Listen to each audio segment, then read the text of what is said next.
biggest problems in society is that everyone cares so fucking much about what everybody else thinks.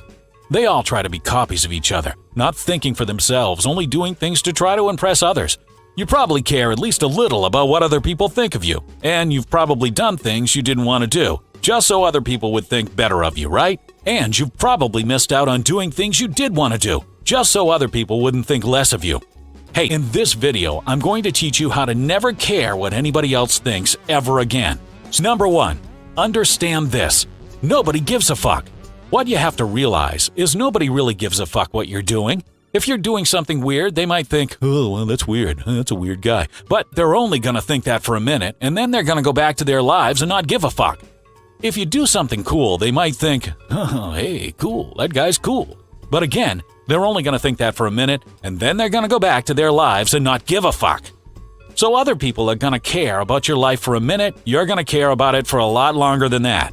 So why the hell would you do something just for them to entertain them for 1 minute when it's going to affect you for days, weeks, months, years, even your entire life? If you want to do something, you should only do it because you want to do it.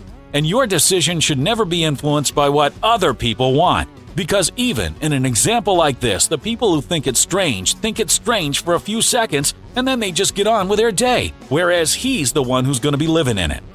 Number 2, understand people. It's real easy to get worked up when other people are looking at you, saying things you don't like or doing things you don't like. But it's helpful if you stop looking at them as interchangeable robots and see them as actual people. They all have their own lives. If someone is a dick to you, maybe they're just having a bad day. Maybe they just have bad social skills and don't even realize it. Maybe they're not good at expressing themselves and they come off as a dick when they're trying not to. Maybe they just went through a breakup or a death in the family and they aren't thinking about anybody else.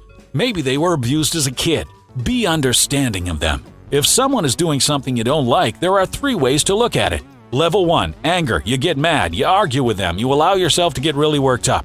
Level 2, you look down on them. You recognize that they're not as smart as you are, or they're not as confident as you are, or whatever it is, and you feel superior about it and you laugh at them. Level 3, you understand them. You understand why they might be the way they are, and why they might be acting the way they're acting, and it doesn't affect you. Obviously, level 3 is where you want to be. Now, when I say understand them, I don't mean you have to analyze each person you meet and try to figure out exactly why they have the personality they have. You can do that if you want, but ultimately what's important is just realizing that they're different and that they're who they are for various reasons, and it doesn't bother you. Also, in level 2, if you're actually better than someone in some regard and you recognize the difference, that's not a bad thing. Maybe you truly are smarter than someone else, and the reason they're being a dick is because they're frustrated that they can't understand and comprehend what you're saying. Recognizing that fact is fine, but what you want to avoid is feeling superior about it. Like, LOL, I'm such a badass and he's such a loser. You can recognize differences in yourself and others without being an asshole about it. Number 3, practice competing with yourself. I have a friend who's really successful, really successful. Can pretty much do anything he wants whenever he wants, and he's only limited by his own creativity. Now, recently, I became more successful myself, and I even have some things he doesn't. For example, I have a great relationship with my family, and he doesn't really have anyone. So when I ran into him, this thought went through my head like, ha, he might be more successful than I am, but I have something he doesn't. And then immediately afterwards, I thought, why did I even think like that? I like this guy, he's helped me, I want him to be happy. And furthermore, whether he's happy or not, it doesn't affect me anyway, because I still have everything I have no matter what he's doing. So, I found it really weird that one of the first things that went through my head was that competitive spirit. You can see it serves no real purpose other than to promote negativity.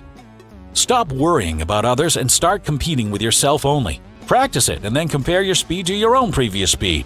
Compete with yourself, not others. Start doing this more and more, and you'll start shredding that conditioning and caring about it less and less.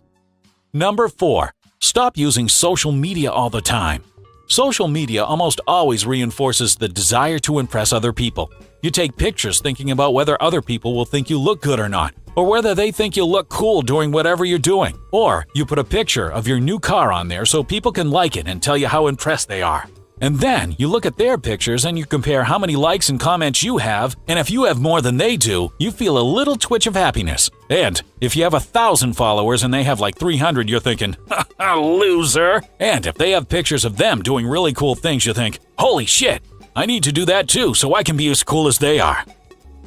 Jesus, that attitude is so stupid. I mean, think about it. Somebody posts a cool picture, you look at it, you're impressed for a few seconds, then you keep scrolling, that's it. So, as you can see, it's really just a big circle jerk of time wasting and bullshitting. And at the end of the day, nobody even gives a shit. This is really similar to tip number 1 because social media is one of the biggest places, maybe even the number 1 biggest one, where you actually get into that competitive spirit of trying to impress people who ultimately don't even care, and who won't have any effect on your life even if they do care. Wow. Of course, I'm not saying everyone who uses social media only does it for this reason, but you'd be lying to yourself if you acted like you didn't know it was a huge part of it. If you're really into photography and editing and all that, then sure, spend time on your pictures, but don't lie to yourself. In summary, number 1, nobody gives a fuck what you're doing, so just do you, don't do them. Number 2, understand people. Number 3, compete with yourself, not others. Number 4, cut your social media usage. Now, homework. Start practicing this stuff. Do stuff other people wouldn't usually think is cool. Wear some hot pink sneakers the next time you go out.